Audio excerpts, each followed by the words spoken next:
There are times where a family loses a member. Sometimes it's natural causes or accidental, but sometimes it's murder. There are times where justice isn't served. The family we'll be covering today got justice. The killer was sentenced to death, and the family got some sense of peace. When you are put on death row for a crime you admit to, you assume that person will never leave prison. Lester Eubanks attempted to sexually assault a 14-year-old girl. When the victim resisted and fought for her life, Lester shot her twice, which resulted in the teen's death. He was arrested and put on death row. 3 times his planned execution was pushed back. Then in 1972, the death penalty was abolished, which saved Lester's life. Lester later escaped prison, and to this day he hasn't been located. In today's video, I'll be talking about the victim's story, and the monster named Lester Eubanks and his terrible path to escaping death row and becoming a fugitive. Let's begin. I see the crystal raindrops fall, and the beauty of it all is when the sun comes shining through to make those rainbows in my mind. When I think of you sometime, and I want to spend some time with you. Mary Ellen Dina was seen as a social butterfly. She had many friends and was loved by her brothers and sisters. She liked bike rides and liked to help her parents. She often cleaned the mess her brothers made and liked spending time with her sister named Brenda.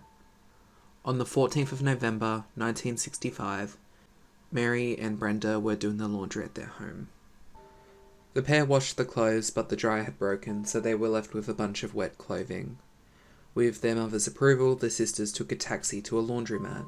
The reason the mother was okay with this was because Mary's grandmother lived next door to the dry cleaners.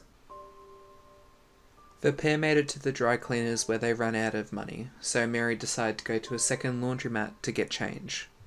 This was a 5-minute walk, and this was the last time Brenda or her family would see Mary alive. After some time, Brenda left the laundromat and went to her grandmother's house and told her grandma that Mary hadn't returned and that she didn't know where Mary was. Mary's grandmother walked around trying to find her, but instead she found police and later saw her grandchild's body. The police were able to determine what type of caliber pistol was used in Mary's murder, so investigators started going to gun stores and hardware stores that sold guns. They went to a hardware store where they asked to look at the records of everyone who had purchased a gun from that shop. From there, they found a weapon that fit the description of the gun that was used in the murder. The gun was purchased by a man named Lester Eubanks. Police started looking for informants and witnesses, and from what they gathered, Lester was in the area the night Mary was killed. After looking at his criminal record, police found out that he had priors. He had been arrested twice for sexual offences, and at the time he was out on bond for a rape attempt. Lester Eubanks was picked up and interviewed by police, where he confessed to killing Mary. As a result, he was arrested for Mary's murder. He told police that he was just hanging out in the neighbourhood where he saw Mary walking. He tried to make conversation with the 14-year-old, then proceeded to drag her behind a house. The whole time, Mary screamed and fought him off as he tried to sexually assault her. Lester gave up and shot Mary twice before fleeing the scene. Lester ran back to his house where he changed clothes and planned to go downtown. 45 minutes later, on his way to town, he stopped by where he shot Mary and found her still alive and in agony. At this point, Lester claimed that he wanted to help Mary, so he picked up a brick and smashed her head in a couple times. This killed her, and with this confession and the evidence collected by police, in May 1966 Lester Eubanks was convicted and sentenced to death. It's not clear when his execution date was, but from what I learned, his execution date was pushed back 3 times. Then something happened. The death penalty was abolished in the year 1972. Unfortunately, Lester was still alive in 1972, so instead of being put to death, he escaped death row and his sentence was commuted to life in prison. During his death row days, he found himself to be an artist. In the 1960s, prisons allowed their death row prisoners to have a creative output to eat up their time.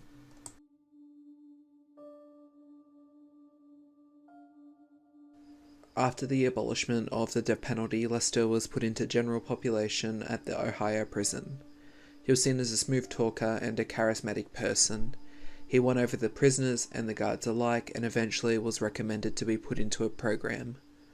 At the time, there was a reform movement, and in this program it allowed a very select few prisoners to prepare for the outside world. With supervision, Lester and other prisoners were allowed outside the prison to do chores and odd jobs. Sometimes they were allowed to drive trucks from one prison to another, they were allowed to run errands, and the goal of this program was to reward prisoners with doing stuff outside prison walls. Lester found himself winning art shows and standing next to people who had no clue who this person was. On the 7th of December 1973, Lester and a few others were awarded and permitted to go out on a Christmas shopping trip. The prisoners were given civilian clothing, were given money to purchase presents, and were sent out to a shopping centre with the general public. They were allowed to buy presents for their friends and family. You would think they would have guards on them 24/7, or that they were at least required to remain in a group, but as it turns out, they were allowed to leave the presence of the guards and to shop on their own accord. They were given 2 to 3 hours to do their own shopping, and once they were finished, they were to report at a designated area. Once those 2 hours passed, it turned out that Lester hadn't reported back. At this time, Lester escaped the death penalty and had just escaped life in prison. It's still not known how Lester escaped exactly. Theories run wild on that behalf, but after looking at visitation records, it was seen that Lester was visited by his family at a higher rate when approaching his escape. Police suspected his family might be involved, so they questioned them, but they were ultimately dismissed as suspects as there was no proof. Warrants were sent out for Lester's arrest, but with no leads, it appeared that Eubanks disappeared without a trace. 20 years later, in 1993, police looked into Lester's arrest warrants and discovered that his warrant was removed on accident. This meant that if Lester was pulled over or had to identify himself, he would most likely be let go, as nothing would show up on the system. Police made moves to expose Lester by putting his face on news channels and America's Most Wanted. Not many leads came from this, but one did stand out. A lady called in telling police that she lived with Lester in the 70s. She told detectives that the pair used to live in Los Angeles, and from what Lester told her, he painted houses for a bit and expected to get caught, but after a while he got on a bus to California. About 4 weeks after his escape, the bus he was on was pulled over by police. He thought he was about to go back to jail, but as it turns out, police were looking for illegal fruit which may have been stored on the bus. He made it to Los Angeles, California, where he used aliases such as Victor Young. The lady who provided information said she felt unsafe with Lester, so she made up a story that the FBI called her, and just like that, Lester left and never came back. In 1996, police went to Lester's dad's house where they asked him some questions. The father refused to answer most of the questions related to Lester. Police suspected that the dad knew Lester's location, and after a bit of digging and getting a tip from a friend of the father, it was thought that Lester may have relocated somewhere in Alabama at a troubled youth centre as a cleaner. There was about a dozen phone calls from the youth centre to Lester's dad's phone, and Lester matched the description of a cleaner that had left 2 months prior. It's thought this is the closest police have gotten to catching Lester. Lester Eubanks was born in 1943. If alive today, he would be 78 years old. His face is plastered on America's Most Wanted and also on the US Marshals 15 Most Wanted Fugitives. He has a large scar on his upper right arm, and it's thought he may have worked as a talented artist.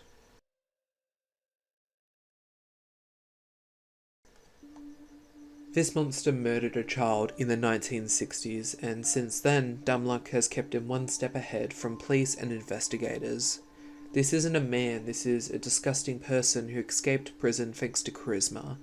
And even if Lester is captured today, he has remained on the run for decades and stolen the freedom Mary never got.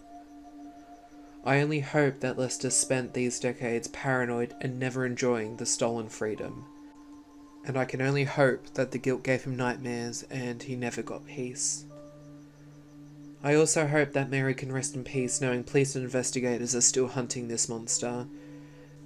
This case will remain open until Lester is found dead or captured and put back into prison. With all of that being said, I will see you in the next video.